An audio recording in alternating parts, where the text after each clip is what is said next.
Mae Thomas yn eistedd o flaen map meddwl o post-its a lluniau tra'n paratoi i wneud datganiad i'r cyhoedd. Bore da. It's Wednesday, 28th September, and thank you for sending in your messages and videos. Who would have imagined even just 2 days ago that any of this could possibly happen? But here we are.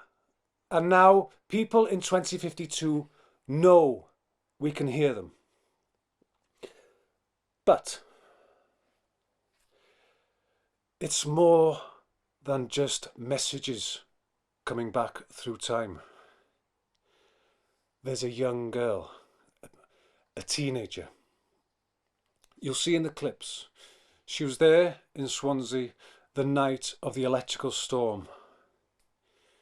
She knows about 2052. She seems to have informed, lived experience of the future. I can't pretend to understand how it's happened,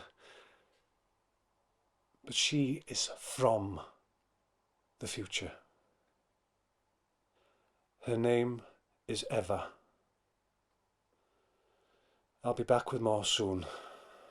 Gwyliwch and ofalus.